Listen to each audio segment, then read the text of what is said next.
ସବୁବେଳେ ପାଟନାଗଡ଼ ଉପଖଣ୍ଡରେ ଚର୍ଚ୍ଚା ରହିଥାଏ ଜମି ମାଲିକ ଅପେକ୍ଷା ଦଲାଲ ଫର୍ଜି ଫସଲ ବୀମା କରି ମାଲେ ମାଲ ହୋଇଥାଏ। ଜମି ମାଲିକ ମାତ୍ର କିଛି ଟଙ୍କା ପାଇ ନୀରବ ରହିଥାଏ। ବେଲେ ବେଲେ ଏହି ଦଲାଲମାନଙ୍କ ବିରୋଧରେ ଥାନାରେ ଅଭିଯୋଗ ମଧ୍ୟ ହୋଇଥାଏ।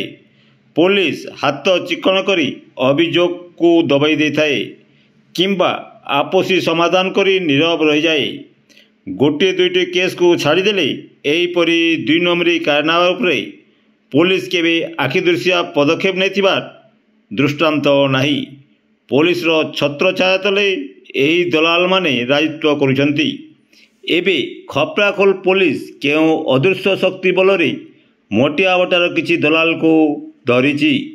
ମଟିଆଭଟାର ମଧୁ ସାହୁ ଏବଂ ରୋହିତ ସାହୁ ପୁତଲାମଉଲ ଗ୍ରାମର ସହଯୋଗ କେନ୍ଦ୍ର ଖୋଲିଥିବା ଦେବେନ୍ଦ୍ର ସାହୁଙ୍କ ମିଶି ଜମି ମାଲିକ ମଟିଆଭଟାର ନନ୍ଦଲାଲଙ୍କ ଅଗୋଚରରେ ତାଙ୍କ ଜମି ଫସଲ ବୀମା କରି ଦେଇଛନ୍ତି। ନନ୍ଦଲାଲ ଏନେଇ ପୋଲିସରେ ଅଭିଯୋଗ କରିଥିଲେ। ପୋଲିସ ଘଟଣାର ତଦନ୍ତ କରି 3 ଅଭିଯୁକ୍ତଙ୍କୁ ବାନ୍ଧି କୋର୍ଟ ଚାଲାଣ କରିଛି। ଏହି 3 ଜଣ ମୁଖ୍ୟ ଠକନା ଏହାଙ୍କ ପଛରେ ବଡ଼ ଦଲାଲ ରହିଛି ତାହା ତଦନ୍ତ କଲେ ଜଣାପଡ଼ିବ।